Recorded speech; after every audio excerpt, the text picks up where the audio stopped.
Yeah. Sprout's like 14. Yeah. I'm not 14! Sprout agreed totally with us that she is indeed 14, so thank you for that being on the record. Now we know. Warning, this podcast contains violence, sexuality, gore, and other horrible and disturbing things. Listener discretion is advised. Also, the hosts of this venture are ignorant dipshits, so please do not take anything they say as fact. And enjoy the show. Now, are you sitting comfortably?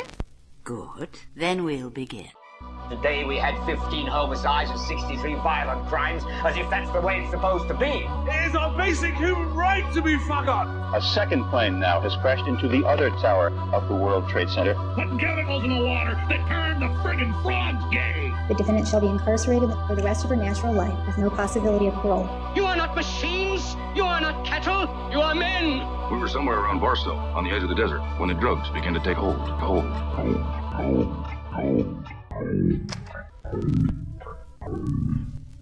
Occultae Veritatis. Good evening, occultists. I am Richard Bigley, and in studio with me today I have... Sedgebury! Ooh, Gallifrey. And special guests... Arthur Dallas. Valhalla.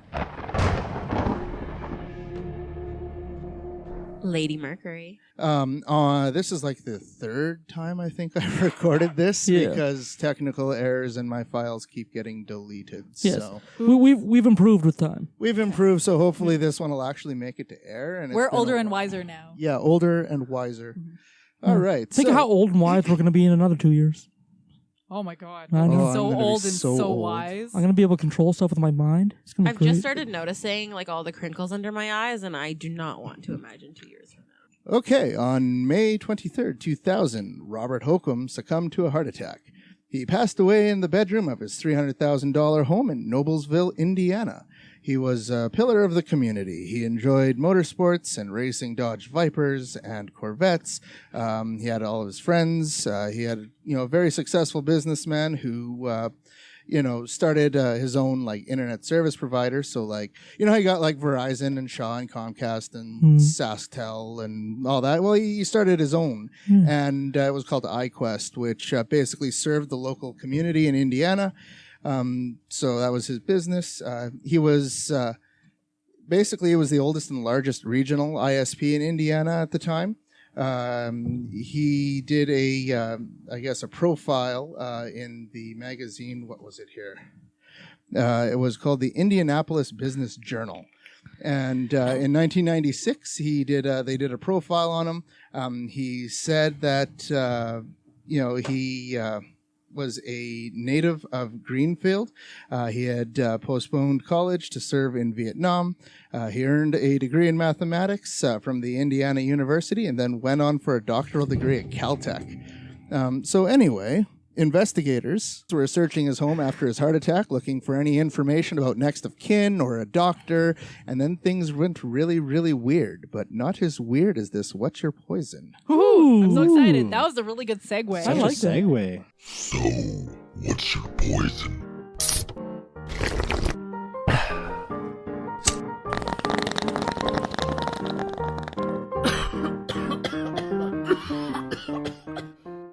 This afternoon, I made chocolate ice cream.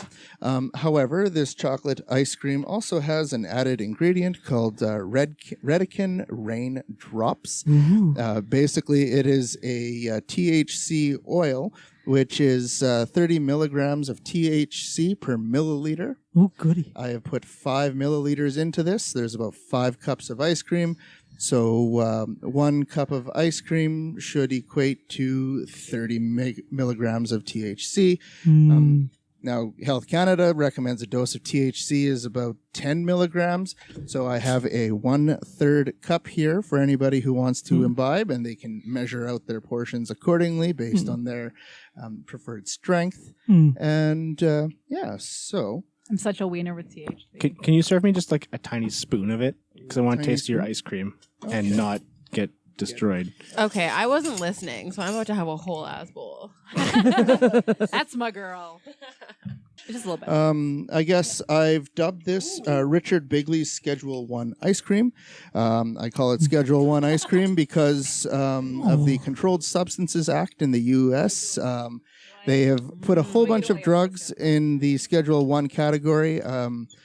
Basically, if it has no medical value, is high likelihood of abuse, and is dangerous without proper medical supervision. It's a Schedule 1 drug. So, for example, marijuana, as what's in the ice cream, or I guess THC as what's in the ice cream, is a Schedule 1 substance based on those criteria, according to the U.S. government. Son of a bitch. So it shares that honor of being a Schedule 1 with heroin, LSD, MDMA, and fentanyl. So you're saying this is what rock bottom tastes like? This is exactly what rock bottom is tastes fucking like. dank. Yeah, I was gonna say rock bottom has never tasted. Yeah, if, so if this is good. what rock bottom tastes like, let's boogie. I mean, So yeah, just So are you going to be is- Richard Bigley or Heisenberg, or what do we refer to you as now? stay out of my territory. Because you are the one who knocks. I am the one who knocks. Something odd with that. I am the danger. Because I have to add my nerdy notes here. In the States, weed is worse than methamphetamine, cocaine, oxycodone, and fentanyl, because fentanyl is actually Schedule 2. Is it? Yes, because I'm just looking at the DEA site right now, and it says... I was going to say, I just spent 7 months in Vegas, and I did not see any meth dispensaries on the Strip, but I could be wrong. Also worse than ketamine, which is a Schedule 3, and anabolic steroids. Yeah. Okay, but this is delicious. This is really good. All because some paper 1%er billionaire fuck in the 30s got mad about hemp. Yep. Well, he just didn't want anyone thinking for themselves, right? Like, how many times they've been so fucked that you're like, oh my God, what kind of person am I really? Like, It's actually interesting that pot I feel that makes Schedule 1 because of not That's why a lot having of any people medical always use, smoke. because up until 1942, you could be prescribed medical marijuana in the U.S. So it's like, it was medical, and then suddenly it has no medical use. Probably because of white people.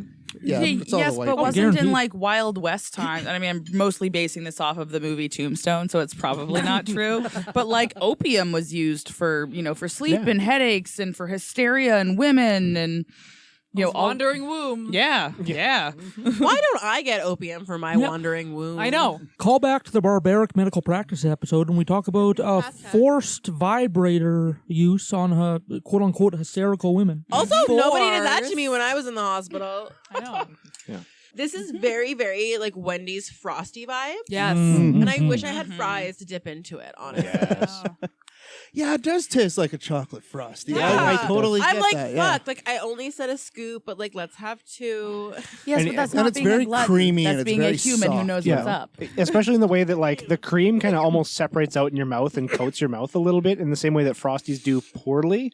But like homemade ice cream is amazing. This Well is done, fantastic. Richard Bigley. I'm glad you appreciate it, and I hope Like, you if I all lick the appreciate bowl, it in I'm about not an hour wasting from now. drugs, So. right? But And a if you, tiny lick of Sage's spoon, it can only go downhill. but Despite what you learned about me in the kink episodes, my favorite flavor of ice cream is vanilla. I love vanilla everything. Me as well. good. But I don't know. This is a good chocolate. I like it. Could make you a vanilla next time. Ooh. I've bought like this Redken stuff. It's basically 40 milliliters. So there's like 1.2 grams of THC in the bottle itself. Jesus. but chug it. It's called ghosting, and it's when criminals take sensitive information from the obituary section and use it to open accounts in a dead person's name. That's crazy. I didn't think that people had the heart to prey on the dead. The Better Business Bureau warns that in the wrong hands, personal information from published obituaries can lead to identity theft. Bad enough that you have to deal with the lost one. You have to deal with people like this in the world. Once you have a first and last name and a date of death, you can go online. And for as little as $10, you can find hundreds of social security numbers. If the person died recently, it can take financial companies time to catch up to government records. In the meantime, savvy criminals can use the deceased person's name and social security number to open new accounts. Sergeant Tom Madden of the Noblesville Police Department was searching the home of the recently deceased Robert Paul Hoquim he discovered several fake IDs. The ID for Robert Hoquim was done very well. However, when the social security number on it was run, it returned a woman in St. Louis as the owner of that social security number. So, I mean, obviously, that should pique the interest of any sort of attentive law officer. So, anyway, he kept looking around, and he found that Hoquim had a storage unit rented. So they went to the storage unit and obtained their warrant, and they found an old Colorado driver's license in the glove box of an old pickup truck that was sitting in the storage unit. Yes. It had a younger photo of Hoquim on it, and the name on the license was John Paul Aleshe. Totally different name. Totally different name. Except he kept the middle name Paul, which is kind of interesting. But anyway, Robert Hoquim was basically one of over 10 aliases assumed in the lifetime of this now deceased fellow. The pickup truck was gassed up and ready to go. And it's kind of interesting because even as like a multi-millionaire by this time, it's still, he was like primed, ready to take off, hey? Weird. Like he was ready to go and flee and just disappear with his several fake IDs. Well, which gives you reason to believe that like he had a reason to want to disappear. Like he felt like something was coming, or maybe I don't know. Maybe I'm assuming too much. Maybe he's just one of those crazy preppers. Well, we'll see as the episode goes on. Oh yes. So the police took fingerprints from his body and sent them off to the FBI. And it turns out he had a warrant in Minnesota and a warrant in Colorado. Both of these were for issuing bad checks. But the most startling was there was a 14-year-old warrant from the state of Texas, which charged Aleshe with the attempted murder of a police officer in 1986. Oops. Wow. One pause. Does he look like Chubby Stalin, or is that just me? He does kind of look like Chubby Stalin. A little bit of Chubby Stalin. Yeah, picture Chubby Stalin, and then you. Not like hot daddy Stalin when he was young. Whew. Oh, young Stalin. So like a Stalin, Collectivize if my he ass. had left, Yes, like, seize my Fashion means, Week Daddy. Milan cheekbones, is that it? Have you guys seen Young Stalin? I'm getting it. He is I'm so getting bad. it. Yes. Look up He's young so Stalin. Frick. Okay, I'm Googling. I Okay. got it. Say, so this guy looks like Stalin if Oh, he look didn't at him. have There's Fashion young Week Stalin. cheekbones. Okay. Oh, I'm picking up what you're laying down now. If those, I would be in a toxic relationship with him. I tell you, after he's this. so he's sowing the seeds of chaos with those eyes. I tell you. And the hair. Actually, when you look at the eyes, they're really blank, and that would throw me off. But It the rest just of means him he is- Hey, you know betrayed what? the revolution. Doesn't Correct. even bother me. It's the hair. It's really the hair. Like when So you let have it be more known. than 2 inches of hair, I'm like, what the fuck is up? Sage is into There you go. dead Check eyes. this one out. This is a real true picture. Can someone please save that and send it to me For those of you immediately? at home, it's a picture of young Daddy Stalin In like briefs. in briefs Yeah. with all kinds of nice Soviet tattooing all over him, and a a bit of a very six pack. So, in So addition, you're missing out then. I think so. in addition to the warrant for attempted murder of a police officer, he was also wanted for possession of controlled substances, theft of property, and theft of computer software. So let's rewind the clock to 1986 in Irving, Texas. I assume that's the ice cream, or That is was that the the rewind. That that's was the the rewind rewind, yeah. noise? That was Okay. what should be a harp, a dream sequence King's Okay. Harp got it, yeah. You know, it's slowly. When I get a new phone, I'm going to turn this phone into a soundboard. So I'm looking for clips. I think that's going to be the official time travel sound now. Oh, I like it. I have a soundboard. You do? Oh, I can have a soundboard. Yeah, I got you. Thank you. Thank you, Val. The goddess blesses. Believe in the goddess with all your heart, because she blesses fruitfully. But she also taketh away if she's bored. In Irving, Texas, Aleshe was arrested because of an outstanding warrant in Colorado. So anyway, the officer's car did not have a partition, between the front seat and the back seat. Like how when you get arrested and they throw you in the back seat of the cop car, there's that glass between you and the cop. Well, I guess Irving, Texas cops back in 1986 were probably a much more trusting type or something, and therefore did not have a partition. So a lot of the officers just felt it was easier to take the perpetrator, put him in the front passenger seat right next to the cop because you can keep an eye on him, and you got him right. He's right there if you need to do anything. Yeah, there's no way they could grab the steering wheel or hit the gear shift or do any kind of nefarious thing that you got from this, criminal. Exactly. However, and I mean, it worked in most cases because, I mean, if the guy's got his hands cuffed behind his back, I mean, he's probably not going to be doing too much. If he takes off his socks, though? However, Gross. God, feet on the dashboard, motherfucker. However, when the arrestee manages to slip a hand out of the handcuffs and grabs for your gun, it could be problematic, as was the case for Mr. Aleshe and the officer here. So after grabbing the officer's gun, Aleshe ended up in a bit of a scuffle with the officer, as you would assume you would end up with when you grab a cop's gun. Yeah. And ended up shooting off part of his own finger. Oh, I thought you were going to say penis. I don't know why. Nope. I wish it was penis. But Have you been listening to My Dad Wrote a Porno? He shot off part of his penis? No, okay. Spoiler alert. A guy gets a penis enlargement and then parts of it flake off. It's very gross. What? Watch My Dad. Listen to My Dad Wrote a Porno. Is this supposed to be an erotic story that's supposed to turn me on? Are you not turned on by your penis flaking off? He had blue jizz also. I'm sure I can get there with the right conditioning, but at this point, I no. barely even like penises, and this is not helping. No, it's awful. They asks- talk about grabbing cervixes. What? Huh? There's a very loose grasp on anatomy. Bray asks if it's like... Sounds like both male and a loose Feeling grasp a on banana. both male and female. Flintstone knows how the female body works. Yes, Rocky Flintstone. You Is guys have to listen to is it. that the Go name of the listen to my- dad? No, that's the name of the writer of the porno. After shooting off his own finger, he was then arrested, but then got released on bail, and then suddenly vanished, as you do. Oops. Absolutely.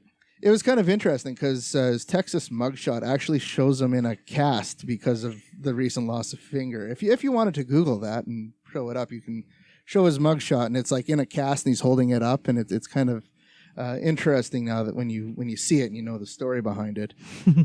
So anyway, after vanishing, he had started several companies under different aliases around the U.S., many of them which actually appeared to operate as like legitimate real companies doing like real work. Assumedly, operating a company, you have to get bank loans, you have to get insurance. Like, there's a lot of background checks and paperwork, you would think. Yeah, see, there you go. He's got his cast on. I was going to say, he's throwing up medical gang signs. Yeah. He looks like Radiation, Paul Giamatti. Paul Giamatti. Do you think the cop was like, yeah, throw your cast up, dummy? Like, look what you did, or what? No, he just wanted everyone to see because he's a man. He's like, look at my boo-boo.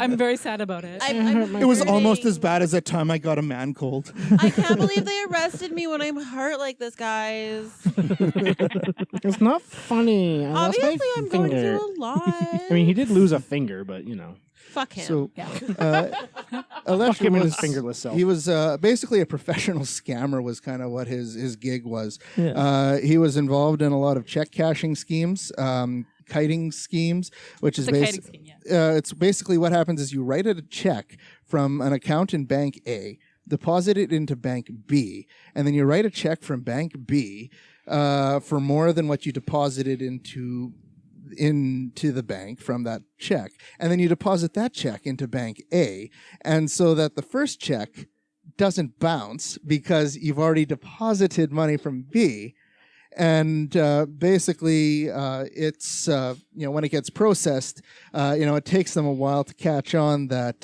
they've created money out of nowhere. Essentially. And I mean, of course, if you ultimately end up with money eventually that you can put in to cover off the the first check, then you're cool. But it's like a banking Ponzi scheme. Well, it's like it's a way to fine. make All a M's for bank banks. extend credit to you without actually extending credit. That's devious. So, like, instead of having to Did go, everybody get that? Like, you should all write this down just in case you can't get a so- credit line. We all if you have can't- emergencies, so you just keep writing checks so that by the time somebody catches on and the checks, the last check bounces and then the rest of them subsequently bounce, the bank has extended all this extra credit to you because as far as they know, the money is there. And just so if people really want to do this, just to let you know, auditors in their very first year of auditing learn exactly how kiting works. It is like the second thing they teach you in auditing is like, here's the basic concept. Here's how kiting works. You should look for it. It happens all the time. Welcome to Auditing 101. Yeah, pretty much. He was also scamming. He was also engaged in bust out fraud, which basically it's like the bust out fraud is like the long game for fraud. It's basically what happens is you start out, you get a credit card or a line of credit or a loan or whatever, and you make your payments. And then the bank's like, well, you're really good. We'll give you, another credit, or have you applied for a second line of credit, or you're pre-approved for $25,000 on a Visa, or whatever they do. And basically, you build up a reputation, with the bank and the financial, the financial sector and everything, and they think you're a great guy with great credit, and you can use your own name or a stolen social security number, or whatever the case may be if you're a fraudster. And basically, you make your payments in full, you build your credit, you apply for more cards and higher limits, and then once you have enough of it, you quote bust out. And basically, it's like you're really good, and then suddenly you break bad, and so you pull all the money off of your credit cards, you max them all out, you take all the money out of your line of credits, and just disappear. This is like real life fake it till you make it. This is like financial manipulation, but fake it till you make it. Personally really excited because I just increased both of my credit cards. So Ooh. you guys, goals. Gotta get that debt. Go for the credit you want, not the credit you actually deserve. but it's interesting because that also works socially as well. Like for example, you could like start out as like a guest on a podcast and then join their Patreon and then maybe lend them some recording equipment and then offer technical advice and services and then start recording your own episodes and then bam, you bust out and they never see it coming. I I'm also suggest coming for starting this off specific as position. podcast goddess and then you're golden. And then you just start off at the very top. Yeah. You can't get any higher than that. So how do I become a podcast goddess? You have a very good regular of a previous occupation of yours, pay hundreds of dollars a month. You have to find a podcast with a gimmick that'll allow you to pay in to become a goddess and have them worship you for the rest of the time. Yeah, it was more like, hey, so we're starting a podcast. And I was like, how can I get other people to give you money? And then I did. Yeah.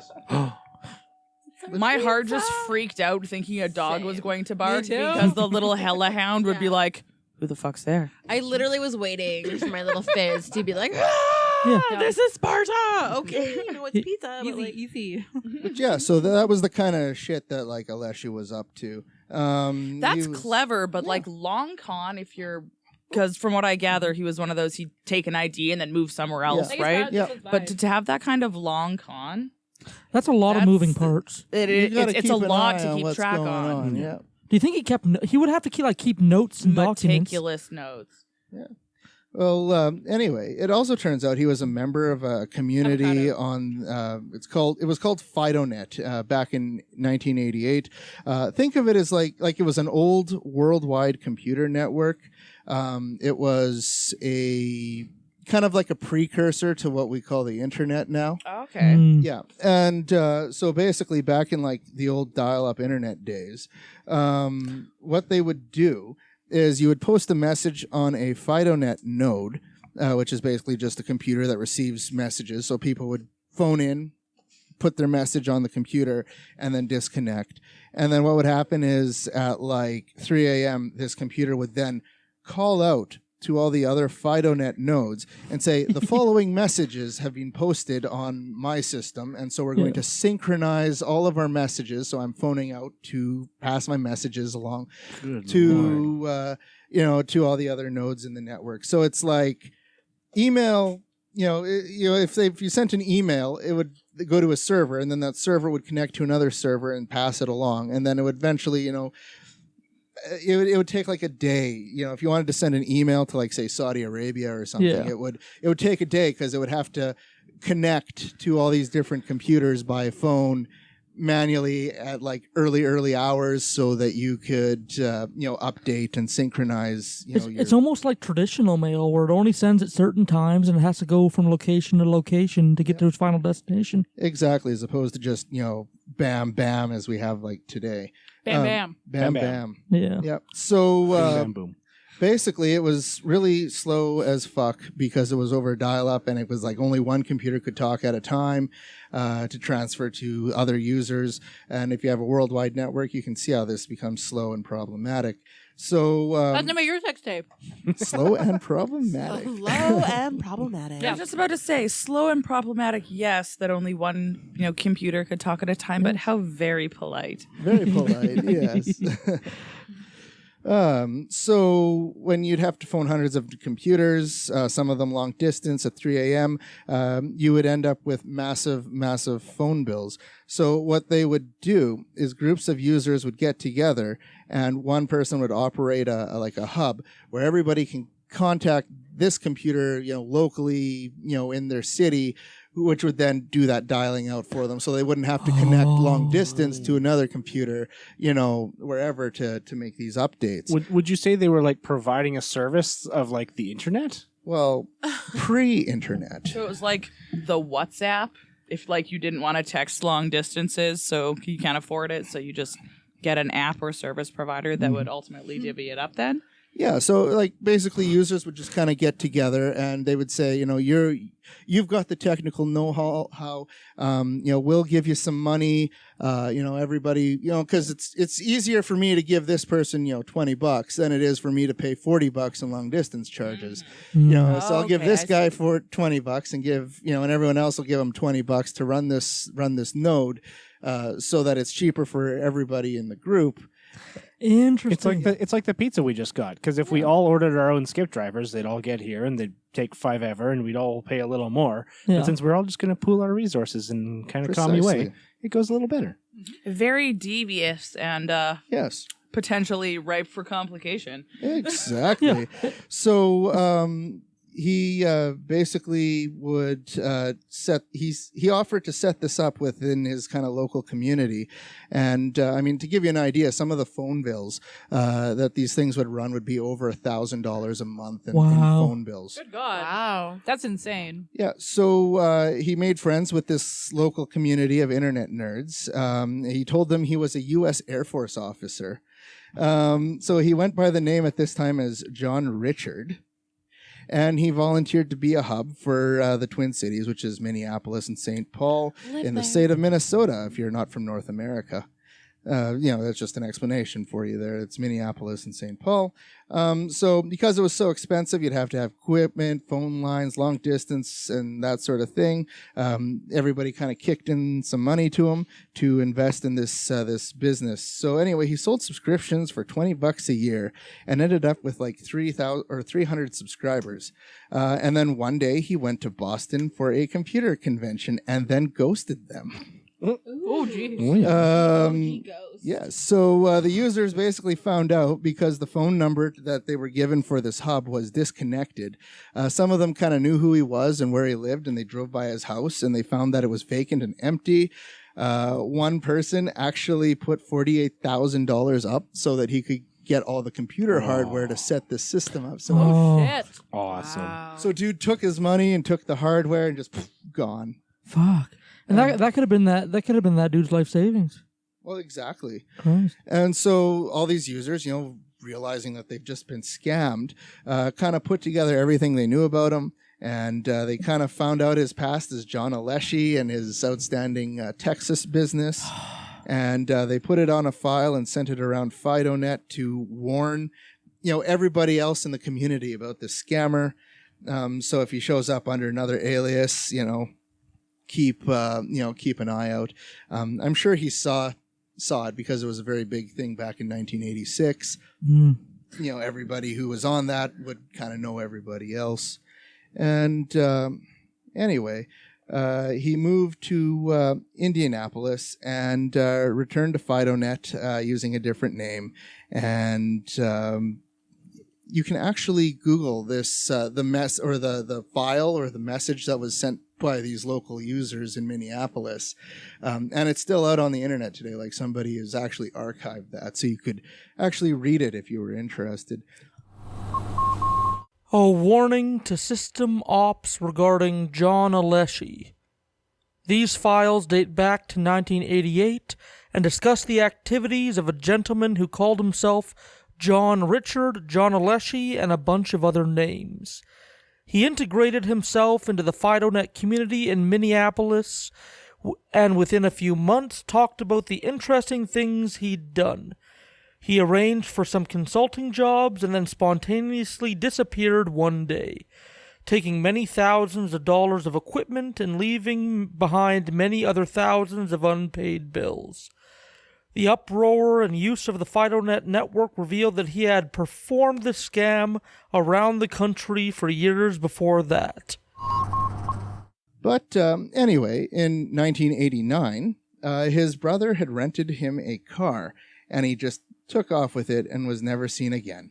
Aleshe told his brother that he needed this car to provide defense for some court matter he was involved in, and Aleshe's brother was then later arrested for grand theft auto because his brother, John Aleshe, didn't return the car, and that was the last time his brother had ever seen him since until his death.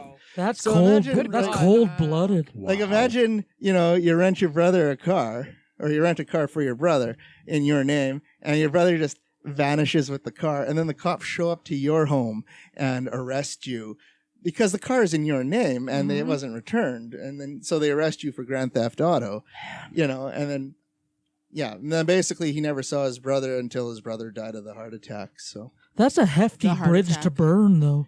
Christ. Oh, yeah. Your brother? Man. I've done some things to some people, but Sage would find me.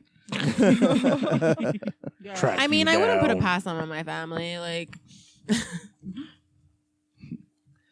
Yeah, so postings in like 1990 and 1991 show that Robert Hoquim was running a business called Small Systems Specialist in Indianapolis.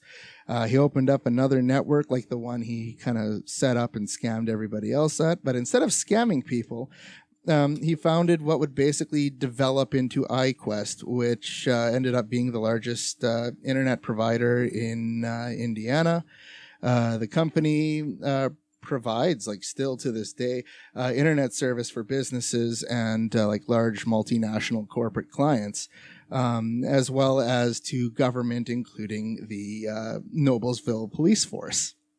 wow. So he went legit. Yeah, he went legit. And then he moved to Noblesville in 1997. Brett Reichert of the Noblesville Police Department speculated that maybe he just came to Indiana with this idea and wanted to start over and like just start a new life for himself and a fresh face, fresh whatever. And I can see that, but no matter what scam you're running, once you're like providing internet to the police, doesn't there come that time where you're like, well, I guess this is happening because I can't afford to run out on these people because they'll be the first to know. Yeah. So, yeah, they're like, well, maybe he just wanted to start over. And they said that he was a nice guy and just started this, large business that just became successful. According to a post by the chief operating officer of iQuest, Jack Carr, Hoquim had left iQuest when the company's assets were bought up in February of 2000, and he sold the company for like $14 million, which was supposed to actually go to the iQuest company, by the way. Oh, boy. But it turns out he sent like $7 million of that to himself. Surprise! Surprise! And so I would suspect that the That was reason me why he doing had jump his rope for heart. why he had his like fake ID in his gassed up truck in the storage unit was he was probably planning to take off before someone figured out he pocketed $7 million from this sale, and just happened to have a heart attack before he could vanish.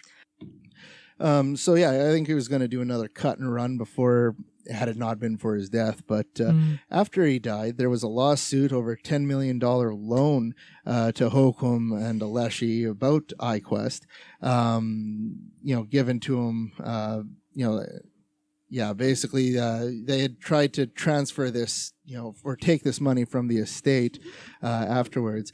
But it was interesting because his obituary was very plain. It was, you wouldn't have expected some guy who ran this large internet company, this statewide internet company, to have such a plain, and it was basically John Aleshe, 41, died May 23rd.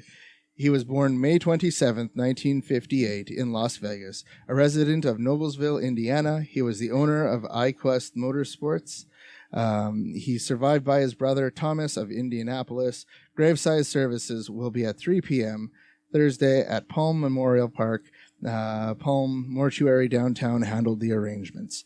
And so it was a very simple obituary, nothing about any of the crimes, nothing about any of the, millions that he had made and anything else that he's, given back to and the stolen. and stolen and all that other But stuff. not even that. Nothing like even traditionally campy. Like son, father, part husband, or any of those traditional. It was probably written by his brother. His lawyer. No, maybe his brother wrote it, because he'd be kind of pissy, after him disappearing since the 80s. I don't know. I'd be like, here lies John, and he was kind of a dick. 2 days before my birthday. I know what I'll be thinking about And them. what's in his history is this is stuff he was caught for. He doesn't seem like somebody that would brag at a bar about the stuff he's accomplished, Oh no, because how could you? Yeah. Well, actually, he was. He would, to be quite honest. I believe he had a hat, he can get the hats that say FBI on them. Yeah, he had a hat like that, and he hung out with a lot of the local FBI and police officers actually, and none of them remembered his face, or maybe his face had changed since then. 1986 when the attempted murder came and he became one of FBI's most wanted. It wasn't like today. Today, you do something and the cops in BC know, the cops in Iqaluit know, the cops in St. John's know, and if it was heinous enough, the U.S. Border Patrol will know, and so if it's very easy to disseminate information now, but back in the 80s, if the guy has fake ID for every state under a different name, it's not like they kept absolutely, but that hanging out with the cop thing goes back to a Sage episode about Edmund Kemper.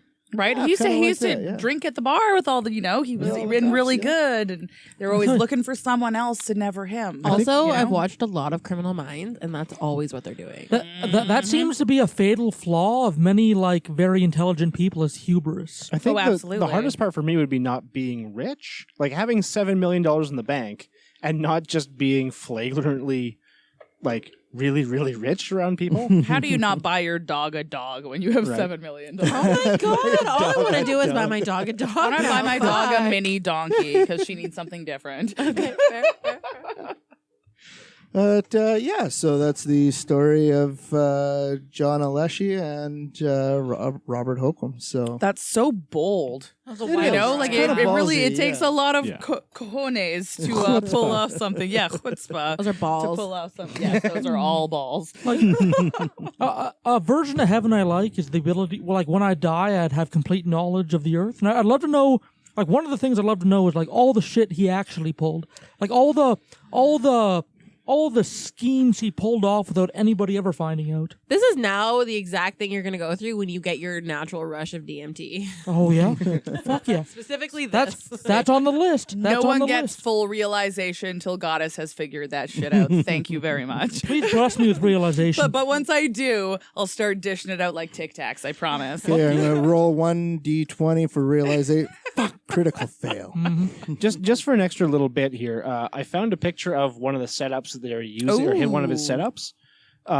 So if you're wondering why it was hard to catch him doing stuff, this might help.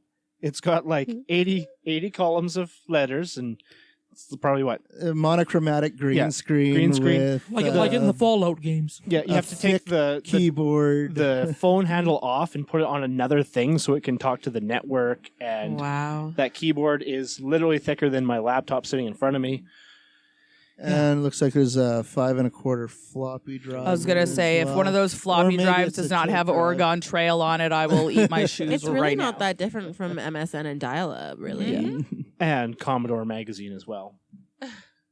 Oh, there's a lot of see like that till really now. interesting covers of old computer magazines, especially like if you go to like Europe, like it's like, you know, you had like your monthly computer girls kind of thing, and you know, dressed in like lingerie, and there'd be like this old computer from like the 1980s in front of them, and they're like leaning on it seductively. And Absolutely. got a Mac 2 with your tits hanging over the front of it. Exactly, you know. How seductive. Type on my keyboard. That reminds me of Charles Jr. And now they're marketing as like, you know, Charles Jr. got away with a bunch of bullshit, but Senior's here to set him right. They're trying to like, oh, we did some cringy shit in the 90s. So with that, I am Richard Bigley, and in studio with me today, I have Sage Murray, who just ate an entire pizza. Oud Gallifrey, also pizza. Lady Mercury. Valhalla. and Arthur Dallas. Have a good night. Love you, bye. Bye-bye. Go get me some nut pizza. Playing us out, this episode is all the way from 1914 from Joe Hill. There is power in a union. All the way from the early 1920s and still very relevant today. Thank you, and see you in the after show. Would you have freedom from wage slavery? Then join in the grand industrial band. Would you from misery and hunger be free? Then come do your share like a man. There is power in the band of working men. When they stand hand in hand, that's a power that must rule in every land. One industrial union grand. Would you have mansions of gold in the sky and live in a shack away in the back? Would you have wings up in heaven to fly and starve here with rags on your back? There is power in the band of working men. When they stand hand in hand, that's a power that must rule in every land. One industrial union grand. If you've had enough of the blood of the land, then join in the grand industrial band. If for a change you would have eggs and ham, then come do your share like a man. There is power in the band of working men. When they stand hand in hand, that's a power that must rule in every land. One industrial union grand.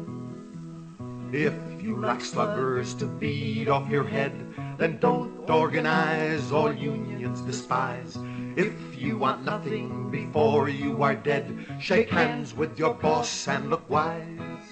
There is power in the band of working men. When they stand hand in hand, that's a power that must rule in every land. One industrial union grand.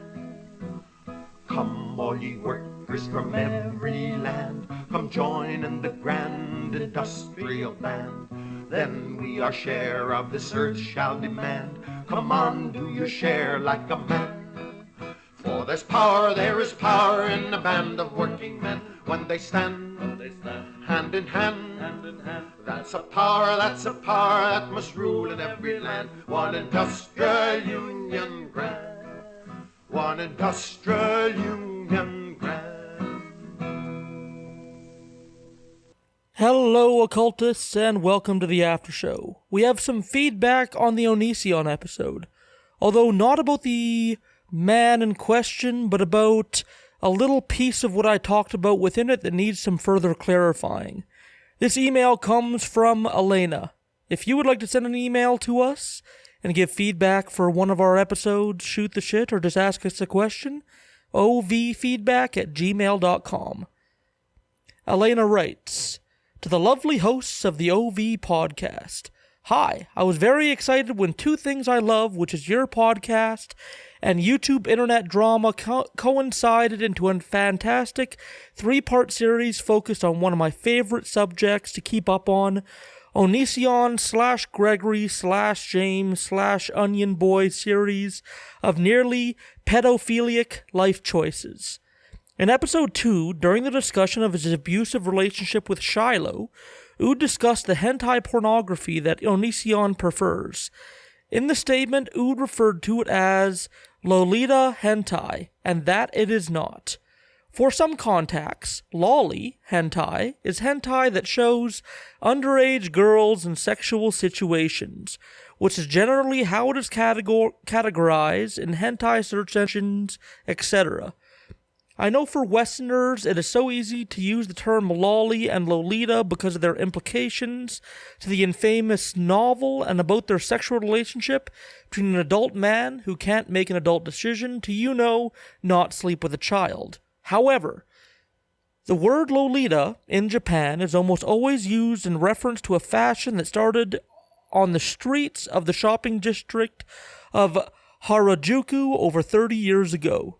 The Japanese street fashion of Lolita started at a time when women were expected to graduate high school, live at home, maybe attend university, and hopefully find a husband ASAP. Some of these women took to the streets of this popular shopping district in Tokyo, wearing clothing that they felt repelled the male gaze, and they took up such scandalous habits such as smoking and drinking in public. Even in the 1980s, this was a huge clash with the normative Japanese culture and the expectations for how women should act and dress. The fashion is inspired by Victorian and Rococo fashions, with intricate designs, details, and styles. There are 3 main categories. Sweet, usually rooted in shades of pink, mint, blue, and purple, with print themes ranging from bears baking honey in a bakery to sweets and cakes. Popular brands of sweet Lolita are Angelic Pretty and Baby Stars Shine Bright. Classic. This style is all about historical-inspired fashions and color palettes. Also known for looking like your grandma's couch. Popular classic brands are Innocent World and Victorian Maiden. Gothic. Exactly what it sounds like. Black. Lots of macabre themes. Mana. The leader of the Japanese visual kei rock band Malice Miser even has his own brand Moi Meme Muay Thai. All styles are known by the A-line, cupcake or bell shape created by a petticoat. Every outfit is perfectly matched, head to toe, with a dress, theme, or print and color with accessories, such as headwear to jewelry to purses. Properly matched foot and leg wear was also crucial as well. Put all together, it's called a coordinate or a cord for short. People spent hundreds of dollars on their clothes, undergarments, accessories to participate in this fashion subculture. To the people who started this fashion literally thought the name Lolita was cute, the novel, and that subject matter was visually unheard of in Japan when the fashion got its name. Over time, fashion movements evolved the style and changed because of the globalization of fashion. It traveled across oceans and countries and cultures. Soon the fashion style traveled to Western shores with its name and implications in tow. People like me found the fashion and loved it so much that we started to wear it, but we're a small but thriving global community. So that's basically why I'm writing to you all. I knew it wasn't the intention, but calling lolly, hentai, Lolita can continue to perpetuate the idea that Lolita, especially when it's tied to anything related to Japan or looking dollish, is immediately something sexual, pedophilic, or kinky. All due to its name and the implications drawn to its name. If anything, our coordinations and our dressing in Lolita style are made as dick repellents that can be effective from 300 feet away.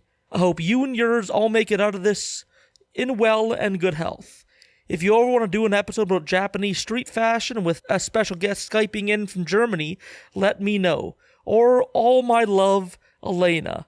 And we very much would enjoy that. We feel that there's lots of little secrets and corners of the world that we want to peek into as this podcast progresses. You've seen some of the weird little areas we've gone into already. We've done sex dolls, we've done Pokemon, we've done a bunch of things you don't think would be interesting, but have a bunch of little details about them, a bunch of little subcultures involved within them that really become interesting when it's viewed and observed. You know, it's interesting what humans create.